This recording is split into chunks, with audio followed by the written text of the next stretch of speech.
Guidance, मार्गदर्शन तो मेरे पास नहीं था, लेकिन परिवारजनों से विचार विमर्श किया और तय किया कि बैंक की काफ़ी भर्तियां खुली हुई है और मुझे बैंक का एग्ज़ाम देना चाहिए।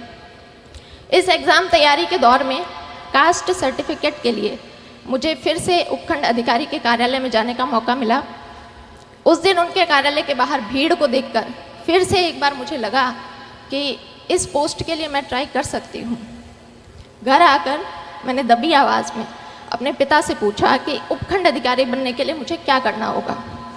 और उस वक्त ये प्रश्न पूछते वक्त मेरे पिता की आंखों में जो चमक थी, वो चमक मेरे लिए मोटिवेशन बनी। बाद में पता चला कि मेरे पिताजी ने भी अपनी युवावस्था में इन परीक्षाओं की तैयारी की थी, लेकिन वो सफल नहीं हो पाए। तो मैंने तय कर लिया कि मुझे इस परीक्षा को देना है और इसमें सफल भी होना है। सर्वप्रथम मैं परमपिता गुरु जम्बेश्वर भगवान के चरणों में नमन करती हूँ। मैं नमन करती हूँ शिक्षा के इस प्रांगण को, जो हमारे समाज को शिक्षा की ऊंचाइयाँ दिखाने के लिए अग्रसर है। मंच पर उपस्थित सभी सम्मानितों को मेरा सादर प्रणाम। सामने विराजमान पिता तुल्य बुजुर्गों, माताओं, बहनों, बच्चों का हार्दिक अभिनंदन करती हूँ। मैं धन्यवाद देना चाहूँगी समराथल फाउंडेशन की कोर टीम को, जिन्होंने आज मुझे शिक्षा के इस मंच पर व्याख्यान देने का सुनहरा अवसर प्रदान किया है। आज जहां एक और समाज का हम नकारात्मक पहलू देख रहे हैं, उसी दौर में समराथल फाउंडेशन के द्वारा ये जो एक सकारात्मक प्रयास किया जा रहा है, वो काबिले तारीफ है। जैसा कि जवाहरलाल नेहरू ने कहा था कि स्कूल जो हैं वो आधुनिक भारत के मंदिर हैं, और इसी वक्तव्य को यथार्थ करने का प्रयास समराथल फाउंडेशन के द्वारा किया जा रहा है। अभी समराथल फाउंडेशन के द्वारा इनमें योगदान देने के लिए जिन भामाशाहों का सम्मान किया गया है, मेरा ये मानना है कि आज समाज की जो कुरीतियां हैं, जो नकारात्मक पहलू हैं, उनके लिए हम हर एक सामाजिक संगोष्ठी में चर्चा करते हैं, लेकिन योजनाबद्ध तरीके से उनसे कैसे निपटना है, इसके लिए कोई प्रयास आज तक हमने नहीं किया है। समराथल फाउंडेशन ने इसके लिए एक कदम उठाया है। धन्यवाद के पात्र वो भी हैं, सम्मान के पात्र वो भी हैं कि उन्होंने ये सोचने की हिम्मत दिखाई है।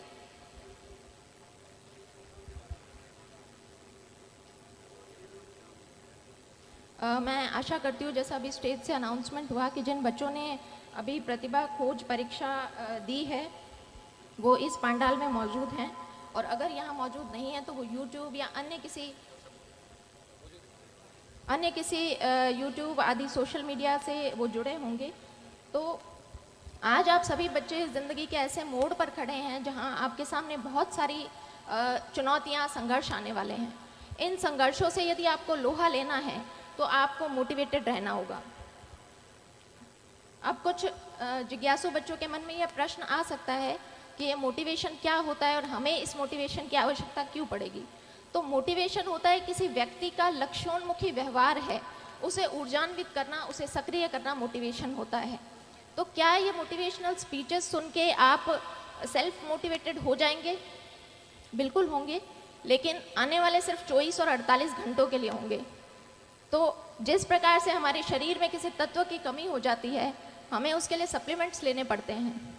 जब तक हम सप्लीमेंट्स लेते हैं तब तक हमारे शरीर में उस तत्व की कमी नहीं होती है। जैसे ही हम सप्लीमेंट लेना बंद करते हैं, फिर से हमारे शरीर में उन तत्वों की कमी हो जाती है। इसी प्रकार मोटिवेशन है। यदि आप बाहर से इसके सप्लीमेंट्स लेंगे तो वो कुछ दिनों में, कुछ घंटों में वो धूमिल हो जाएंगे। इसके लिए आपको क्या करना है? आपको आत्म मंथन करना है, आत्मचिंतन करना है कि आप डॉक्टर, इंजीनियर, आरएएस, आईएएस क्यों बनना चाहते हैं। और जिस दिन इस प्रश्न का आपने जवाब खोज लिया खुद से, तो आपको बाहरी सप्लीमेंट्स की आवश्यकता बिल्कुल भी नहीं पड़ेगी। जब मैं 8वीं कक्षा में थी तो एक प्रतियोगिता में मैंने तृतीय स्थान हासिल किया, और उस दौरान मुझे उपखंड अधिकारी से सम्मानित होने का मौका मिला। जब उपखंड अधिकारी की गाड़ी हमारे स्कूल के प्रांगण में आई तो उस गाड़ी पर लगी बत्ती को देखकर मेरा बाल मन सम्मोहित हुआ था। लेकिन जैसा कि बाल मन होता है, कुछ घंटों, कुछ दिनों में वो जो मेरी यादें थी वो धूमिल हो गई। उसके पश्चात 10वीं कक्षा में फिर से मुझे मौका मिला, जब मैं जिला कलेक्टर महोदय के द्वारा सम्मानित हुई।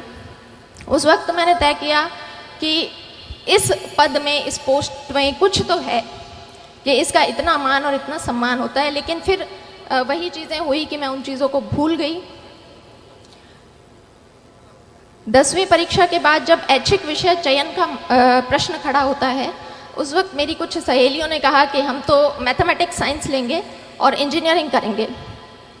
उनकी बातें सुनकर मैं भी अपने घर गई और पारिवारिक मंच से मैंने भी ऐलान कर दिया कि मुझे इंजीनियर बनना है।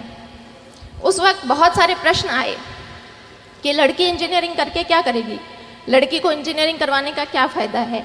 लेकिन वहाँ मैं धन्यवाद देना चाहूँगी अपने पिता को, जो ढाल बनकर मेरे सामने खड़े रहे और मेरे इस निर्णय का पूरा उन्होंने सम्मान किया और मुझे इंजीनियरिंग की पढ़ाई पूरी करवाई। इंजीनियरिंग की पढ़ाई 4 साल पूरी करने के बाद मैं फिर से एक ऐसे बिंदु पर खड़ी थी जहाँ से बहुत सारे रास्ते निकल रहे थे और उन रास्तों में से मुझे किसी एक रास्ते का चयन करना था। कोई विशेष गाइडेंस, मार्गदर्शन तो मेरे पास नहीं था, लेकिन परिवारजनों से विचार विमर्श किया और तय किया कि बैंक की काफ़ी भर्तियां खुली हुई है और मुझे बैंक का एग्ज़ाम देना चाहिए। इस एग्ज़ाम तैयारी के दौर में कास्ट सर्टिफिकेट के लिए मुझे फिर से उपखंड अधिकारी के कार्यालय में जाने का मौका मिला। उस दिन उनके कार्यालय के बाहर भीड़ को देखकर फिर से एक बार मुझे लगा कि इस पोस्ट के लिए मैं ट्राई कर सकती हूँ। घर आकर मैंने दबी आवाज़ में अपने पिता से पूछा कि उपखंड अधिकारी बनने के लिए मुझे क्या करना होगा। और उस वक्त ये प्रश्न पूछते वक्त मेरे पिता की आंखों में जो चमक थी, वो चमक मेरे लिए मोटिवेशन बनी।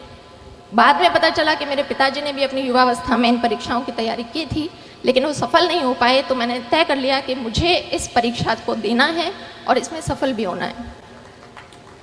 तो इसी तरह से आप भी अपना सेल्फ मोटिवेशन देखें, कौन सी ऐसी चीज़ है जो आपको अपनी जर्नी के दौरान मोटिवेटेड रख सकती है। मैंने RS 2013 की परीक्षा दी, उसमें मेरी 77वीं रैंक से चयन हुआ, लेकिन चूँकि RS के पद कम थे इसलिए मुझे राजस्थान लेखा सेवा अलॉट हुई।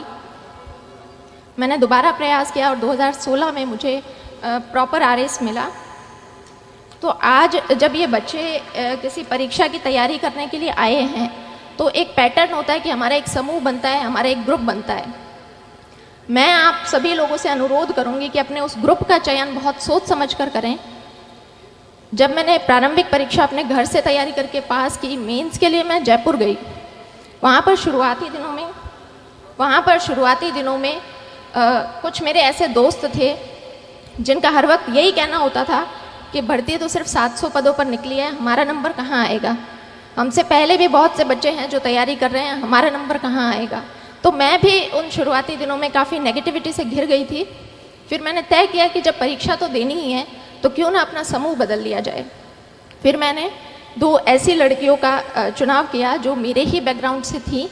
हमारा बस एक ही डिस्कशन रहता था कि भर्ती तो सैकड़ों पदों पर निकली है, हमें तो सिर्फ एक पद चाहिए।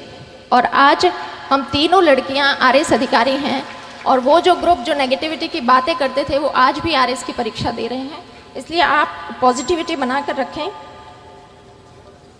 मैं अपनी बात को कंक्लूड करना चाहूँगी कि यदि आपने सोच ही लिया है कि आपको रणभूमि में उतरने का आपने मानस बना ही लिया है, तो आपकी तैयारी ऐसी होनी चाहिए कि प्रश्न पत्र में किसी भी प्रकार की गुगली डाली जाए, आप नॉट आउट वहाँ पर डटे रहें। 4 बांस 24 गज अंगुल अष्ट प्रमाण, ता ऊपर सुल्तान है मत चूके चौहान। जय हिंद, जय भारत।